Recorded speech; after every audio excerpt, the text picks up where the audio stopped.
नैना चिड़िया की शादी बिरजू कौवे से हुई थी। बिरजू तो उसे बहुत प्यार करता था। उसकी सास मंजू उसे बिल्कुल प्यार नहीं करती थी, क्योंकि बिरजू ने अपनी माँ को बिना बताए नैना से शादी कर ली थी। फिर क्या उसे घर ले आया। कुछ दिन बाद वो अपनी सास को कहती है, नैनी, अरे माँ जी, कब तक आप मुझसे ऐसे नाराज रहोगी? अब तो मुझे माफ कर दीजिए ना, एक मौका तो दीजिए। आप देखना, मैं एक सर्वगुण संपन्न बहू बनकर दिखाऊंगी आपको। मंजू, तो कुछ भी कह ले, तू मेरे लिए बहू कभी नहीं बन सकती। इसने मेरे बेटे को छीना है ना, अब मैं इसको अच्छा सुख दूंगी इसका। चल ठीक है, तुझे एक मौका दिया मैंने, जा घर का सारा काम कर और घर बिल्कुल चमकना चाहिए। नैना, जी माँ, आप देखना, मैं बहुत अच्छे से साफ सफाई करूंगी, आपको शिकायत का एक मौका नहीं दूंगी। मंजू, वो तो अभी पता चल जाएगा। मंजू कौवे की बात सुनकर चिड़िया घर के सारे काम निपटा लेती है। तभी वो मंजू के लिए नाश्ता लेकर आती है और कहती है, नैनी, माँ जी ये लीजिए, आपका नाश्ता खाकर बताइए।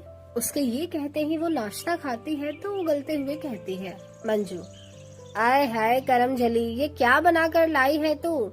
ये पकोड़े में इतनी मिर्च किस लिए डाली है? मेरी जुबान जलाकर बंद करने के लिए या मुझे लूज मोशन करने के लिए? नैना, नहीं माँ जी, ऐसा नहीं है। मंजू, कैसा है वो सब मैं जानती हूँ। नैनी, सॉरी माँ जी, आगे से ध्यान रखूंगी। ये कहते ही नैनी कपड़े धोने चली जाती है और जब वो सुखा देती है तो मंजू कौवे उसके सारे धुले हुए कपड़ों को मिट्टी में डाल देती है, जिससे वो गंदे हो जाते हैं। और जब नैनी वो कपड़े लेने जाती है तो कहती है, नैनी, हे भगवान, मेरे सारे कपड़े गंदे हो गए, अब तो मुझे फिर से कपड़े धोने पड़ेंगे, वॉशिंग मशीन भी नहीं है। मैं नन्ही सी चिड़िया आखिर इस घर का इतना काम कैसे करूँगी? पर मुझे माँ जी का दिल भी तो जीतना है। ये कहते ही नैनी चिड़िया फटाफट से सारे कपड़े धो लेती है। वक्त बीतता है, नन्ही चिड़िया गर्भवती हो जाती है, लेकिन मंजू कौवी अपनी हरकतों से बाज नहीं आती है। गर्भवती के समय भी वो इतना काम करवाती है कि उसे बिल्कुल आराम नहीं मिलता, वो थक जाती थी। नैनी, हे भगवान, अब मुझसे और झाड़ू पोछा नहीं होता, चलो जैसे तैसे कुछ खत्म हुआ, मैं जाकर काजू बादाम खा लेती हूँ।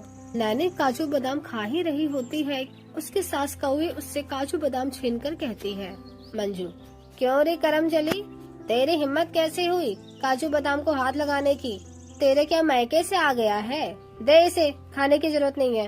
नैनी, पर माँ जी, ये तो वो मेरे लिए लेकर आए हैं ना, मेरे लिए और बच्चे की सेहत के लिए। मंजू, तेरे लिए लेकर आया है क्या? तो मेरा इस पर कोई हक नहीं है? जा जाकर मेरे लिए खाना बना, आज मुझे डोसा खाने का मन है। नैनी, माँ जी, कोई हल्की सी चीज खा लीजिए ना, मैं इतनी देर खड़े होकर खाना नहीं बना पाती अब। मंजू, क्यों रे नास बेटी, मैं बूढ़ी हो गई हूँ या तू?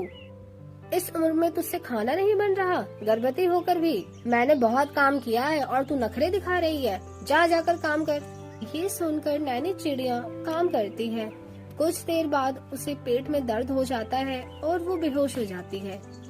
तभी गिरने की आवाज सुनकर कौवी सास और उसका पति हॉस्पिटल ले जाता है, जहाँ डॉक्टर कहते हैं, डॉक्टर, इतने नाजुक मोड़ पर आप उनसे कैसे काम करा सकते हो? शुक्र मनाइए बच्चे पर कोई असर नहीं पड़ा और आप पिता बन गए हैं।